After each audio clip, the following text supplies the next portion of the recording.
Hello, I am Charles Dimov, the Vice President of Marketing at Contract Pod AI, and we are talking today with Jerry Levine at IPsoft. Jerry, can I ask you to introduce yourself? Absolutely. Thank you for having me on today, Charles. It's always a pleasure to speak with you. As you mentioned, I am with IPsoft. I'm the General Counsel and Corporate Secretary of the company.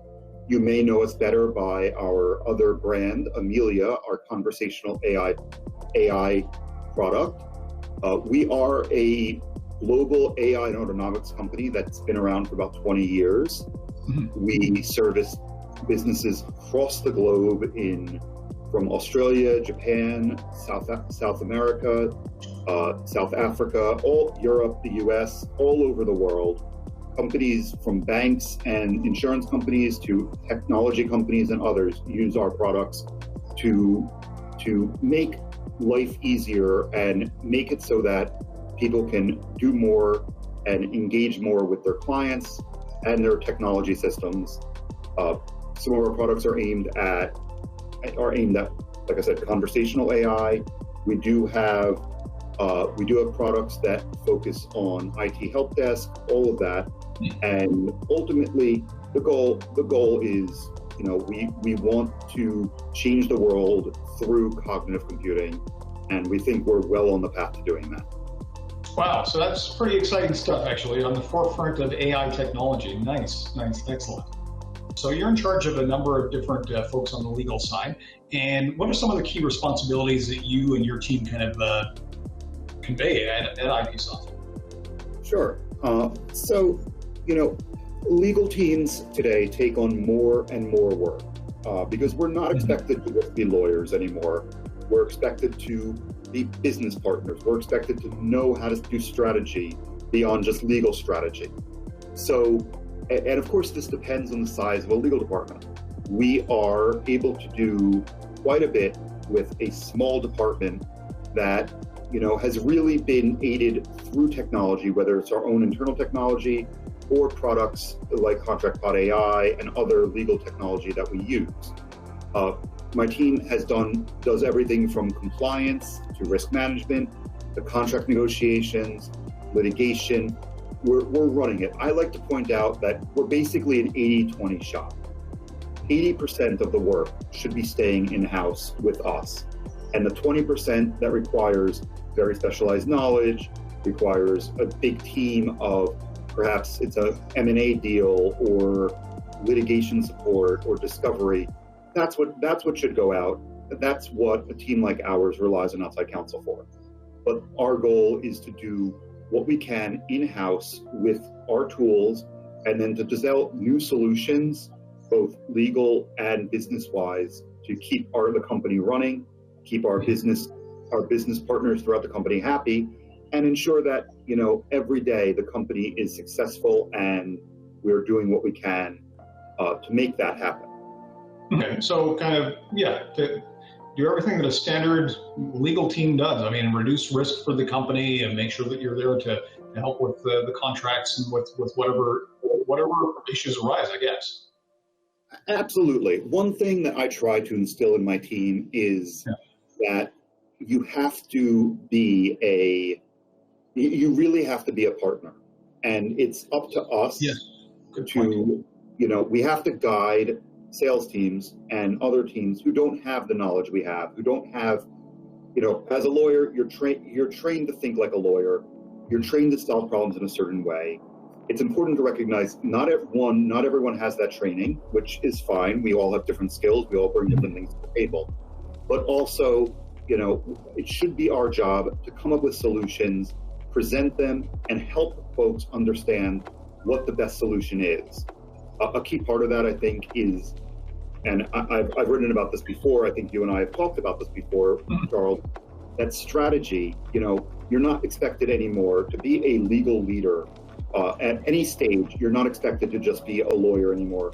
You have to start thinking about business strategy. You have to start thinking about driving positive outcomes, and of course, keeping in mind that you do have to minimize risk and evaluating what levels of risk are important, what levels of risk can you say, you know what, I can live with this. The company will, if this risk happens, we will survive and will survive well. Versus if this risk happens, the company's done for. So that's what we aim to do, and we aim to do it in a way that's a partner style rather than one thing that I think is important is in-house, you're getting paid to deliver a solution. Yes. Your job is that solution, not to say, no, we can't do that, but to say, look, that, one of my favorite things to say is, that is an option. It's a terrible option, but it is absolutely an option. However, I have other solutions here that are much better, achieve that result, and in many cases, this is what businesses love to hear, for us, it'll be cheaper, it'll be less expensive, it'll be faster. Yeah. And ultimately, that's what we have to do, is identify where we can make those savings and drive that to successful completion while managing risk, while advising the company, and ultimately doing it within a way that everybody walks away saying, hey, we did a great job, team. Let's do this right. I love your approach on that. Yes, that's an option, but it's a terrible option. Yes. Anyway, that's good. That's a nice way of saying no. Don't do that politely. And of course, the main part that you're kind of saying is, it sounds like you're basically saying that your legal team covers the core of what legal teams have to cover, again, that risk mitigation and such, and guidance and stuff. But at the same time, actually on that guidance side, also doing a little bit more of the strategic work and being that business partner, which is so important, I think, frankly, to every legal team. Every legal team should be aspiring to that, if they're not there, at least to be able to kind of step towards that. And that's kind of interesting, because in a couple of, I forget, was it a couple of months ago, actually, you wrote a great post for us, in which case you were kind of talking about you were actually ahead of the curve when the whole COVID crisis started, in terms of adapting to the digital age. So a lot of legal teams aren't necessarily there, right? They're still, they've got, let's call it, a little bit more antiquated methods, and they haven't kind of taken on the digital age from the perspective of having, let me pick on something I know, the contracts all digitized, for example, in a common repository, something that people can kind of get to from anywhere. And yet you guys had actually started that early, so when COVID came, it wasn't really that big an issue for you. So what were some of the big initiatives? Okay, contract management was one of them, for sure, taking on a CLM. But what were some of the other big initiatives also that you took on in terms of your kind of technological progress on the legal side? So I'm not ashamed to admit this. I am a huge geek about legal technology. That's great. And technology in general, I'm an early adopter. I have had a very interesting career because of that. One thing that really drove this home coming out of law school years ago was how difficult lawyers find using technology in general. And there is a shift, now I would say one thing that I've noticed in my hires now and the people I work with is that they're much more comfortable, although there's still some reticence and, to really move forward with technology in a lot of ways.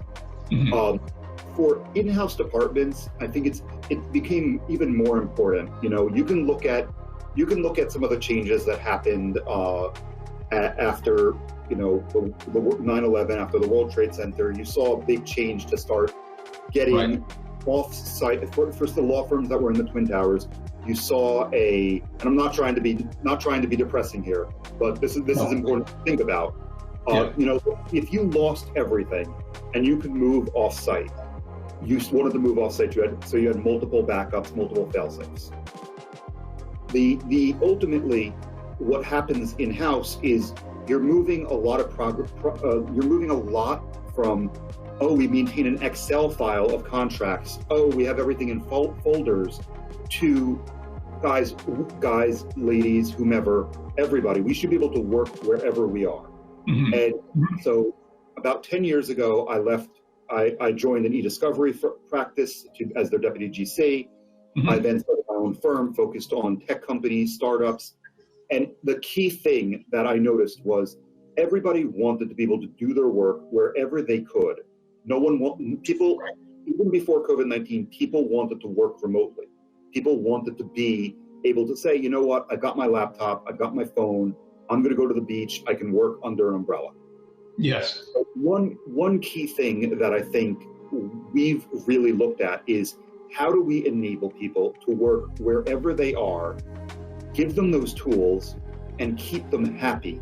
Mm-hmm. So, ultimately that meant, moving to single sign-on applications where you don't need to go through the steps of jumping onto a VPN, making sure everything goes through a secure tunnel, because you can use available technology to access things through SSL and TLS encryption technologies.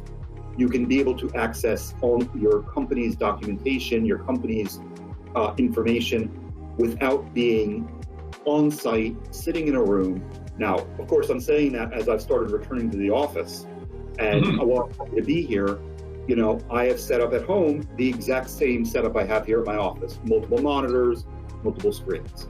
So the key thing that we brought in everything that will enable us to work remotely wherever we are, whether that's on a mobile device, on an iPad, on a tablet of another brand, or on sitting here on a laptop, or even on a desktop, for those people who still use desktops. Yep. So a core tenet of this has been, how can we make it easy to access? So, ContractPod AI, we've set up for single sign-on. We've moved to other technologies that allow us to access our other file storage, our legal encrypted file storage remotely. We have set up sharing systems for outside counsel, for transmission of secure documents via an encrypted platform. Even our messaging has moved from being locked in to an older chat function that you need to be on the local network or VPN to moving to platforms that allow you to use it wherever you are on any device.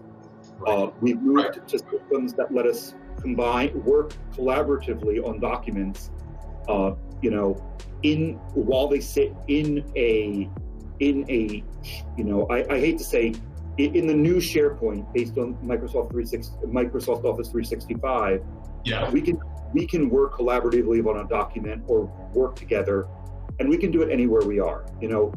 So you're sitting in Ontario. I think you actually share the same building as our Canada office. And ultimately, what this has shown is none of us. Human contact is nice, but we can work anywhere. And my team, and I think other teams, have really realized that you can do this. You can be a good attorney, deliver great results, and not have to be tied down. Now, there's real value to face-to-face contact, whether even more so than virtual video contact. There is that value, but being able to do what we need to do and access the technology in an easy way, and be able to share it and not have to worry about how we're accessing it, and not have to worry about all the additional steps you used to have to go through, or even the dreaded printing of something, having to FedEx it. I'm still surprised now when I get something via mail or FedEx, because I'm like, why didn't you email? And there are things you have to still send in hard copy, but almost all of this can be done digitally without using paper, whether it's through going from ContractPod AI into a digital signature solution, into we're even working on like web-based negotiation platforms. We're looking at now, how do we invite people in to, I'm not sure how it'll work yet, but how do we get that last, if you think of it in the sense of the last mile, how do we get through those last few items in a collaborative environment on both sides and make sure that we can ultimately do a deal, get everything signed, and make it work right. So a lot of this has been, a lot of other technologies we've run in have been focused on, even over the past 5 years, have been focused on getting that remote capability available, making it easy to work on, and making sure that people can access and understand it, which is ultimately the key thing. And, you know, a lot, and this goes back to being a good partner, I think, and I'm kind of jumping around. A lot of this relies on explaining what you're doing to people who aren't lawyers, to people who don't have this daily interaction with software or the law, legal software, legal technology, or the law in general, and making sure they understand why we do it this way, why there's a process, and what things mean. So that's been a core, that's been, I think, for a lot of what we've noticed, it's come down to how do we explain what we're doing, how do we explain the technology, and how do we make people comfortable with it, whether they're super tech savvy or they're, you know, someone who used to print everything out and read it in hard copy before recycling it. Having done this a couple of times, because I mean, you've certainly been championing the CLM, the contract lifecycle management system, bringing that in. You've actually brought in a couple of other things which have been sort of the digitization of legal as well into IPsoft. Now, having done this a couple of times, I mean, so in other words, you really have been on that forefront of that, the digital transformation of your legal team, which is amazing. That's great. That takes a lot of leadership to do. Any tips? I mean, so what are some of the commonalities, for example, that you've seen? Any major learnings that you would say that, hey, having gone on this journey a couple of times, this is what I saw, and you know what? Maybe this is one of the considerations you might have if you're kind of just at the early phase of it. Sure. I actually speak to other GCs about this, and the number one thing that I keep telling them over and over is, as the GC, you are the face of the legal department, not your counsel, not your paralegal, not your contract managers, not your AGC. You are the face. What that means is you have to step outside your comfort zone if you're not comfortable with technology. You have to be involved in the digital transformation. You know, I love that, because law is always a laggard in terms of adopting new technology. So for so many lawyers to be interested now in digital transformation really fills me with a lot of joy. And, you know, obviously I have 2 points of this, because one, I love legal technology, and two, you know, I want to begin building products with our team here that really help lawyers handle their tasks easier. Yeah, and just don't worry, Charles. We're not getting into CLM anytime soon. Okay. That's good. But honestly, you know, for the GCs out there, I would 100% say that the number one thing that any GC or team can do is to be involved in the process, understand what your team is asking for, and understand why you need it. And I'll be honest, if you're a GC but you only see 10 contracts a year, let's say that, you know, you're really not seeing a lot of contracts because everything is very simple, you can focus on other forms of you can focus, and, you know, I would love to see you pick ContractPod AI because I'm fond of it. I think it's a great system. But as a GC, you know, you have to focus on where you can add the most value technologically in that transformation. Right. If you're not doing a lot of contract work because your company doesn't have a big deal of contracts, but you have a lot of other items that come up, you know, focus on how you can use technology to make that easier. You know, I can already see, you know, maybe in that point, and I've heard this from other people investigating this, maybe you adopt a CLM and like ContractPod AI to really take on just general document management and tracking of record keeping, using it for those purposes to make sure that you're on top of all those things. But ultimately, you have to be involved. You have to be able to say, how does this work? Is this working the way I want? What's my goal? If your goal is to digitize your contract processes, digitize your corporate governance, all of that, how are you going to achieve that? Are you going to onboard it? Are you going to build workflows? Or are you going to sit around and go, well, I don't really care about this? Because if that's going to be your answer, then you're not going to achieve a successful digital transformation. So the key item is know what you want, or at least be able to express what you're trying to accomplish and be involved. And when the GC is involved and can explain what they're doing, then you really get into a system of we've got a plan for this product. We are able to say, this is what we want to accomplish. You're able to explain why, and then you're able to move forward. The other things I would say are the other GC task there, and team task even, is to involve other users. Yes. Sorry, Charles, go ahead. No. I was just saying that's great. I like where you're going with this. One thing that we really learned from our prior CLM was, and this was a mistake I made, and a mistake I'm fully willing to own up to, was I looked at it as a legal project, and everyone would have to follow my rules. Right. That may work if in some cases. I think if you are in a position where you can really say it's my way or the highway, great. The problem is not working as a team. And I keep going back to this idea of teams because, one thing that we found was very imperative was to go and say to our friends in finance, procurement, sales, IT, all of those groups, and say, where are your pain points? How would you like to work with us better? What can we integrate better? Where are you having trouble? And ultimately, we did surveys. We sat them down in meetings with our implementation partner at ContractPod AI, but other companies. We've also been able to go and say, hey, this is what we're thinking of doing. How do you feel about it? And ultimately, because they had that integration, because they were involved, because they felt positive about the process, we've been able to turn people who used to be detractors on our process into champions who are really pushing to get more technology in, because what they're seeing is the more they work in the systems with us, the faster deals go. I'm proud to say that one of our biggest detractors, who used to be like, I don't want to use the system, why do I have to do this? When we got them involved early on in implementing the new system, they've become such a positive force to the point where when someone has a problem, we'll say, have you seen this problem?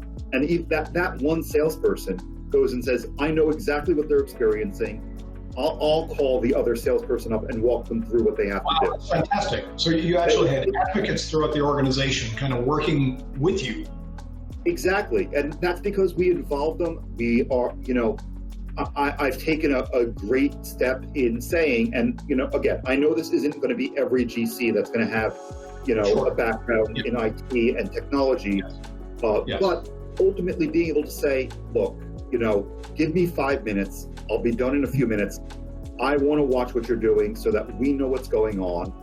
And that just being able to say that and then get that done, or be able to get another member of the sales team to jump in and help, has been a tremendous change, a tremendous force for good here, and a real portion of the digital transformation. Because if you don't have that, if you try to move it all by yourself, whether it's a legal team, a finance team, procurement, or anybody, you're going to get pushback because people inherently don't want to change, but they also want to feel valued.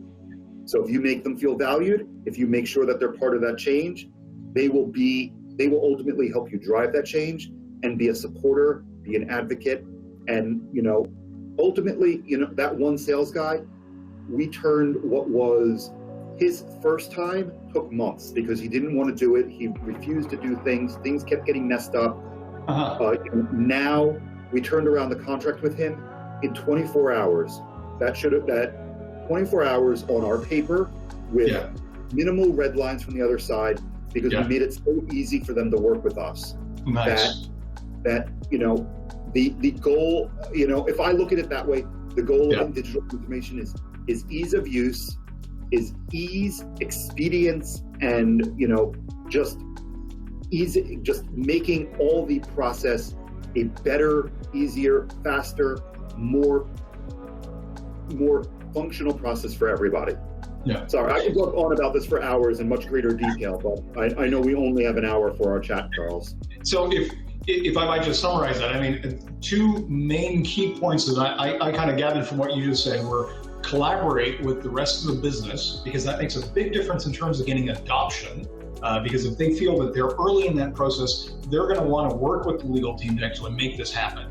And the second thing is, frankly, which you started off on, was the point that you made about the GC really should be involved and kind of know some of the details and set that pace and kind of the vision, set that vision and say, here's what I want. And Jerry, that reminds me, I mean, so I know I'm going a little bit off script from what we chatted about before, but when I remember you told me a story about you chatting with another GC about whatever, that GC was having a lot of problems with their system and they were kind of scratching their head saying, what's going on? How come it's not what I wanted, et cetera. And I remember you made a really good point there, and you picked up the phone and you chatted with this person and you said, well, you need to get involved. Did you want to just elaborate briefly on that one? Yeah, and I think this goes for very techie GCs, not tech company GCs, but very techie GCs, but also non-tech GCs that have been, and CLOs. You know, I use GC as a catch-all for CLO, head of legal, SVP legal, whatever it is. Yes. But as I actually like the sound now of legal executive or legal leader as well. Okay. But you have to be a leader. But there's also this idea of servant leadership, that you have to pay attention to what other people need. As a good GC and as a servant leader, you need to understand what is going on.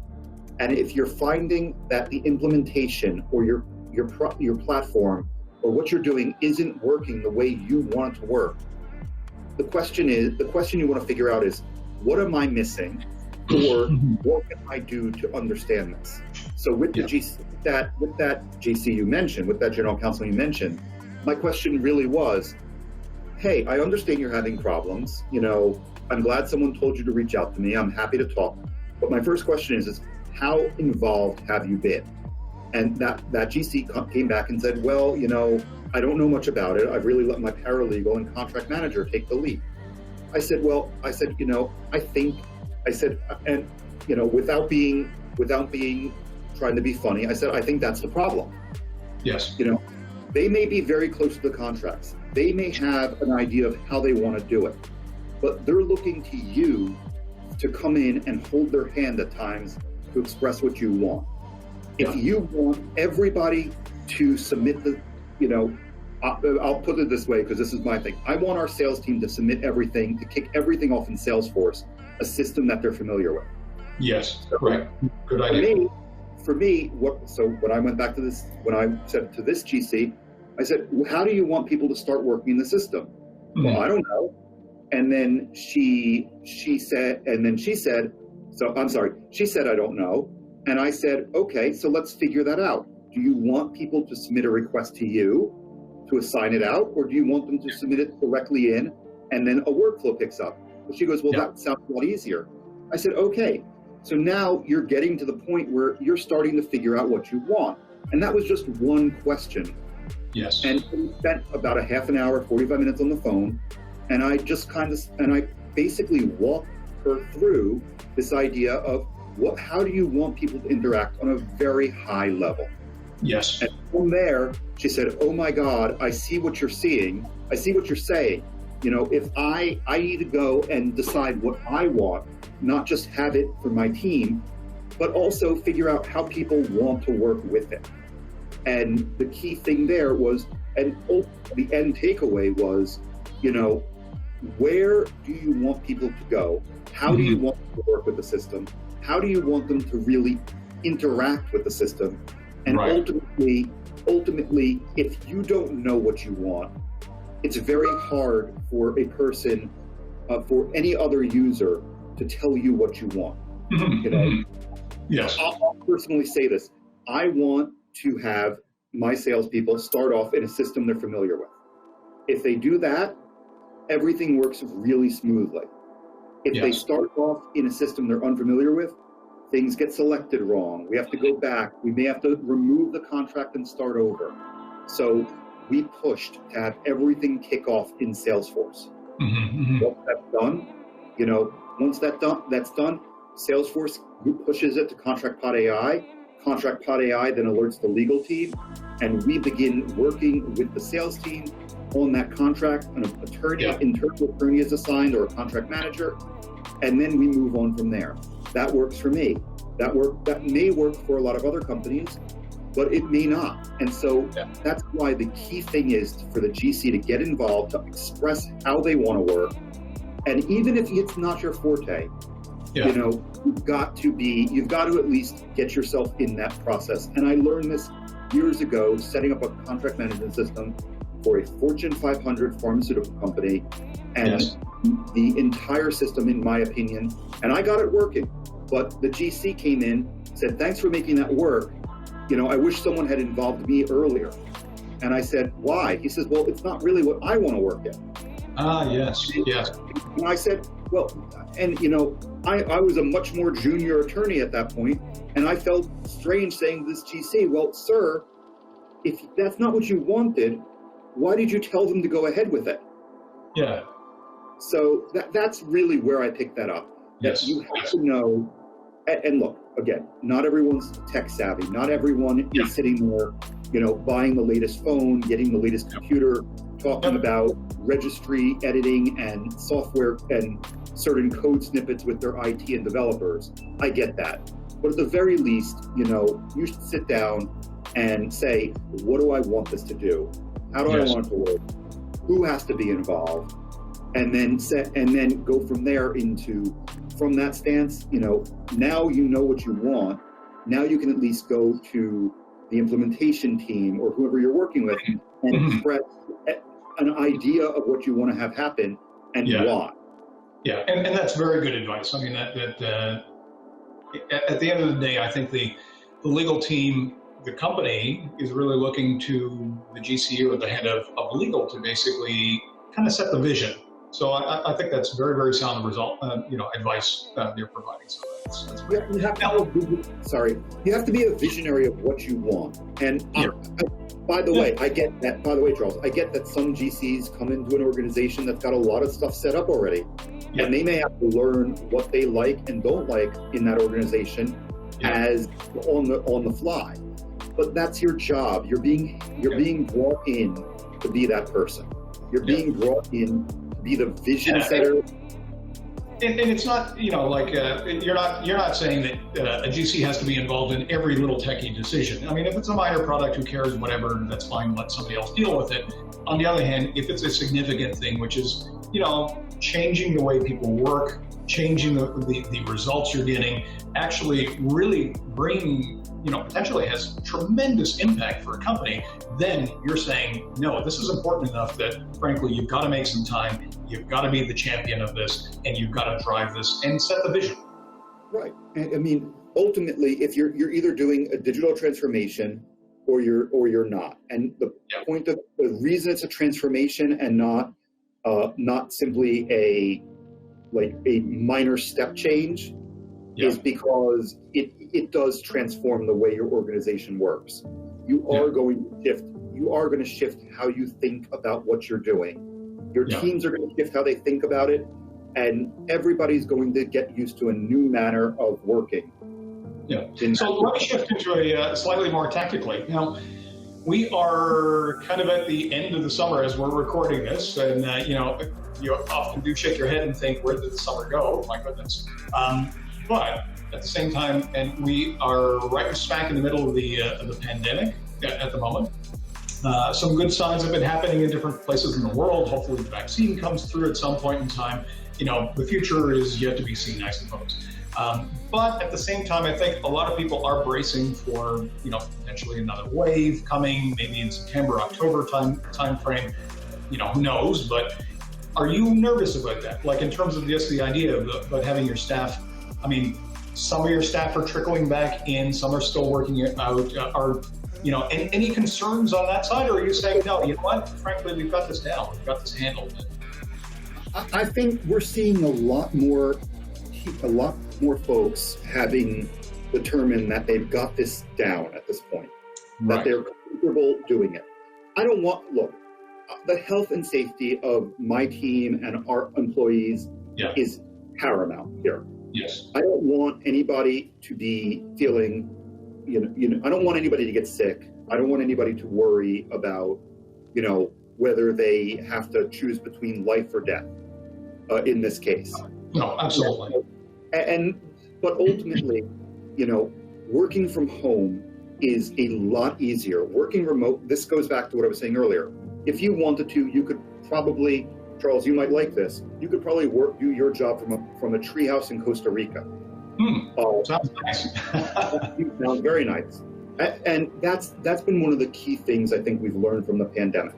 Yeah. What I don't want is for someone to feel that they have to, that they're going to, that what I really want people to do is feel safe and comfortable in their working environment. Yes. And I think we're getting to a point where we really can feel comfortable where we work remotely. And part of this has been simply because we've put the tools in place. And right now, I do think there's a good point. You're making a very good point. I think a lot of people are expecting a second wave. Yes. And, one key thing is if you weren't prepared for the first wave and you've spent these 5 months, like, I don't have a better word for this than the old-fashioned word lollygagging. Procrastinating over what you're going to do, you're going to have real trouble I want to be wrong here. I really want to be wrong. But if you haven't done these things to really get at least a remote capable workplace, you're going to have real trouble going forward. And I think most companies haven't been able to do this. Tech companies, a lot of tech companies have gone to work from home for the next year and a half. So yeah, that's true. I've seen a couple of announcements like that. You're right. Yeah, I mean, I like being in the office. I get more done. There sometimes I brought my little tiny pet robot home for the first time when I came back to the office a few weeks ago. But all of this is stuff that, do I want to put anybody's health at risk? No. Do I want to put my health at risk? No. So you've got to set that up. And if you're not thinking about this now, if you weren't thinking about this before and you've only started thinking about it now, this is pretty much your chance to make that change, to make that transformation, and do it quickly. I'm going to plug your product a little, Charles. One thing that I love, if you don't mind, I'm going to plug this. One thing that I really enjoyed about ContractPod.ai is that, I've spent a lot of time implementing it, but one of the things I discovered too was off the shelf, it works. Yes. It didn't need significant. If you're listening to this and you're wondering about ContractPod.ai, and they're not paying me to say this, I'll say this right now. I'm saying this because it was this easy. I started working before in ContractPod.ai. My team started working before implementation was even starting. So we were able to get that done and begin loading contracts in, tying things together, using the AI without any setup, which is a great sign that even if you're just approaching this now and you're looking for a CLM, that you can work right off the bat in the system with very little setup. So I think that's a great feature if you're trying to decide, can we do this quickly? Of course, it helps to do the implementation. It helps to work through the transformation with your team there, Charles.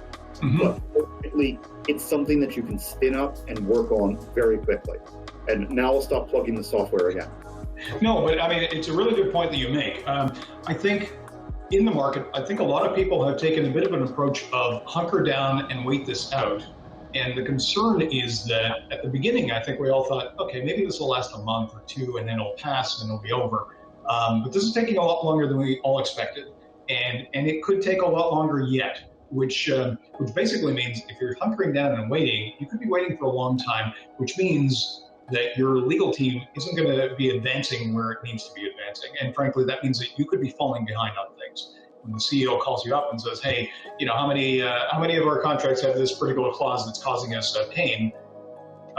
It's funny because I was chatting with another another company out in Asia, and he was saying, most of his colleagues basically shrug and say, I have no idea, because all the contracts are sitting at the office or they're on drives that I can't access or things like that, which is crazy. Now, The neat thing though is actually when, a couple of months ago, in fact, we started thinking about exactly that. And thanks for actually mentioning it, because it's, talk to your vendors, whether it's us, ContractPod, or another vendor. Ask them, if you are in that process of thinking about one of these systems, should I wait it out? Or is there a quick way to kind of get me up and operating as fast as possible? Maybe it's not the entire suite of all the different things or all of my contracts, all 10, 20, 30,000 in there, but at the very least, is there a way for me to get up and operating really fast? And fortunately for us, we actually developed a method that can get you up there in about 10 days. And again, it's not everything, et cetera, but at least it gets you going, which is really, really important, specifically at a time like this. So thank you for that. Let me ask you another question though, since you were talking about the product. Is there any feature that came out as one of the favorites amongst your team or even yourself? That's a great question. And so I had very specific requests. One thing that we were very bad at, and I'm happy to point this out because I think a lot of legal teams are bad at this, is abstracting and pulling information into a usable format that doesn't require you to dive through, look, if you're on our paper, our contract is short, it covers what we do, it's very straightforward. I tried to be very fair. I'm happy to say that, and I'm always looking to improve our paper as things change, as we get feedback from our customers. I've moved to, when I first started, I was very, very aggressive, and because that was what I was trained to do. But you slowly learn, or very quickly learn, that you can't take a hardline position on everything. So and I'm probably getting off the topic here, but and so feel free to tell me to go back to the question if you want. But it's good. I like off-roading. No, so but one of the key things that we were looking for, and one of the key things that we found was we were not abstracting well. We weren't able to generate, with the system we had in place, we could capture metadata, but it wasn't useful. What we were capturing wasn't helpful. We had to search everything. So if it was articles were great, it was really easy to spot a difference. But if you have, some of our customers are very, very regulated industry customers. And there you have contracts that can be 50, 100. We have a 600-page contract with one customer. 600 pages, amazing. And I would say, again, being kind of funny, I would say almost 90% of that contract is irrelevant to us. It covers things like, how do you check into a secured facility if you are wearing a bunny suit, basically. And a lot, but we had to keep it in because they don't let you cut it out. They're like, it doesn't apply. We know it doesn't apply, but those 30 pages about safety and security at this level 4 virus, speaking of viruses, at this level 4 testing facility, you must keep it in there in case you ever go in. And my actual response was, we're selling you a SaaS product. Do we really need this? Ultimately, abstracting takes a lot of time. It's very difficult for folks. It can, and especially if you're on a small team, it takes a long time. So being able to click a button and have ContractPod AI's AI pull that in now easily without needing to have a paralegal or contract manager or an attorney spend a day or 2 days or 4 days going through it to pull out that information is a tremendous time saver. Another thing that I had at a prior company and really missed was the family tree that ContractPod AI provides in this. And believe it or not, you wouldn't think that this is a key feature, and maybe others it may not be. But for me, I wanted to be able to look at my contracts in that family tree, where I could go and say, okay, here's the great grandparent of the contract. That's the NDA. Here's the grandparent. Here's the master. Here's each work order or each license order. Here are the amendments. here and being able to see in that tree and how they connect has made it so useful if I can't find something because maybe the search term isn't showing up, or someone put it in, the company name changed and they put it in the Salesforce, the salesperson put it in the Salesforce under the new company name. Now I can find it, I can get it, and I can, I can find it, I can get it, and I can see the history of what's going on. Yes. But those were two basic things. And then I talk about this all the time, and I think another key item, and again, maybe not for others, but definitely for me and for my team, was moving from what I call document-based contract management to contract or contract-based contract management. Yes. For some, if you're document-based, every document is a new thing. I don't feel, and I compare document-based systems to basically keeping it in an Excel file and having to read through it every time, or SharePoint or something like that. SharePoint has its place, but if your contract management system, and again, for me, this is important, but I want to see my contracts with their key information. I want to know, as each line in my CLM should be a record. Each idea should be that one contract, pull that information together, see the family, see the terms, all that. If I have to go through it in a document-based system where, some people can upload everything to a folder, there's nothing, we ended up with one folder that had, even though the system did versioning, had 55 different versions of the contract in it. I'm probably exaggerating, but for the purposes of this, okay, let's say there were 15 different versions. Even though they could do versioning, the people were dropping, sales material, marketing material, all of this was really in the file, and ultimately you couldn't find anything. So for me, that move was transforming from document-based and transitioning to contract-based, really a database that was searchable, that was easy to use, and that you could narrow it down by just the customer easily. In our old system, and one thing that we would find would be, okay, we searched for the word Ishkabibble. I'm going to make up a customer, the Ishkabibble company. Anything that ever had Ishkabibble in it would show up in a search. Yes. And now because we've moved to this searchable, contract-based, really contract-based contract management system rather than document-based, I can go and just say, show me only contracts between us and Ishkabibble company. And boom, I see 4 contracts. I see their family. I see their termination dates. I see the key information I need. And if I really need to go into it, guess what? ContractPod AI has done OCR. It's pulled out the terms. I'm able to go in easily and do it. Third party. Look, some features are your basic table stakes. Every contract management system this day should be doing OCR. Every contract management system should give you the ability to assign metadata. But not everybody is doing it in a way that works for real human beings to actually interact with.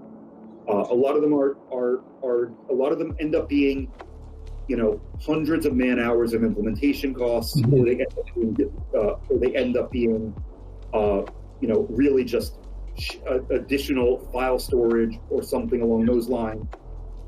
I can't see how those end up.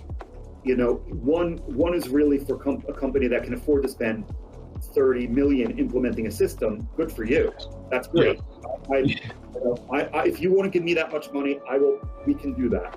But ultimately, it should be something that works out of the box, can be implemented and be customized to your needs, but should have those base, for me at least, the AI, being able to pull out the term, being able to do and I'm really talking because this is something I'm very excited about. And I know it shows up in my face, I smile and cheerfully about contract management. Yeah. which may mean I'm actually insane. But I really No, do I think think you've done a lot of research on this, which is great, and you've seen a lot of systems out there, which again gives, I think, a lot of the people who might view this afterwards, that gives them a good bearing to say, hey, these are some of the things you got to think about.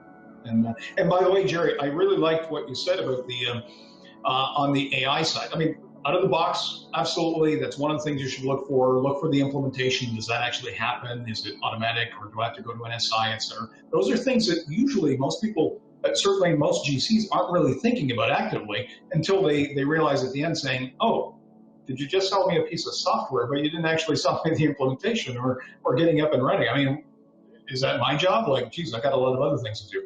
Now, the other thing I really like that you kind of pointed out was the AI part. So many people are very, AI kind of almost inspires a bit of fear in them, thinking that, oh my gosh, jobs are going to be lost or something. But your approach was to say, hey, how can we use the AI and look at all these extra capabilities that it really brings to the table, that capability of extraction, the summarization, and things like that, which is absolutely brilliant. And that's what you want, specifically on that 600-page document, which is insane.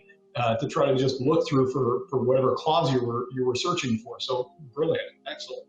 I do have the benefit of being the general counsel of an AI company. So yes. I do approach it differently. Yes. We really focus on making it so that humans can work faster with AI. Yes. We don't want people to be scared of cognitive computing. We don't want people to be worried about this. We just need to get this. People have to understand that there will be a change, but we're going to figure out a way to work with it. Yes. There are many things. The EU has put, the European Union, the US, everybody's thinking about how AI is going to change the world in the next 5, 10, 20 years, because computers will do some things that humans feel are menial tasks that they don't want to do. Well, you know what? The human working with the AI, that's probably the best combination, and that's how you guys are using it today, which is great. Absolutely. So, sorry. Jerry, one last question, because I know I've taken a lot of your time already, which is just, any last words of advice to the GC in terms of going through this journey, or just kind of taking on technology, or anything along those lines? Sure. I think the key thing is, GCs, don't be afraid of technology. Don't be afraid to take the lead, but do it with a partner, and make sure that you're working with people who can adequately explain what's going on. Or if you don't know, and if you are troubled, there are teams out there that are working, there are groups out there that are trying to educate. And part of it may be for GCs, for other GCs, for other legal executives and leaders, become aware of what's going on in the market. 15 years ago, when I started working, e-discovery was the hottest thing in the world. And now it's routine. You can't go through a case without doing e-discovery. Every little claim involves some level of electronic document discovery, electronic discovery. Everything happens that way. This is now coming in, and everybody is going, how do we do this better? How do we manage legal teams better? How do we increase efficiency, decrease cost, and make this better? So the key thing I would say is, educate yourself on the technology. Learn what's going on. Develop a familiarity with the products that are out there. And even if you don't have time, attend a class, take a take a legal education course on it, so that you can at least feel more comfortable with what's going on. And then don't be afraid to say, I need help. I feel like a lot of lawyers are always afraid to admit that they need to go get help from somewhere, because we're supposed to be experts on everything. We're supposed to be able to know how this works and that works, and be able to give an opinion in just a few minutes. You can't do this. I'm sorry. I'm like, you can't do that. But that's the key thing, is to get involved, learn about it, and ultimately, step outside your comfort zone to achieve a transformation that ultimately and hopefully benefits your team, benefits you, and benefits if you're an outside counsel, benefits your clients, If you're inside counsel, benefits your company, your members of your leadership team, and ultimately, hopefully, I focus a lot on this. I didn't get to mention it, but ultimately protects revenue and drives growth. Yes. And that should be, if you want to think about two things you need, it's protect your revenue, drive growth, keep people happy. Yes. Nice. Excellent. Good. And we'll end on that note. Jerry, thank you so much for chatting with me and with the audience as well. This was a really, really productive conversation. Love your input, all the different things that you've experienced with your team as well. Heck, going through this crisis, the pandemic that we've been going through, how you've kind of weathered the storm, how your team has, and I think you've done a very, very good job. And again, some excellent nuggets in there. So again, thank you for your time and thank you for joining me. Thank you, Charles. It's been a pleasure.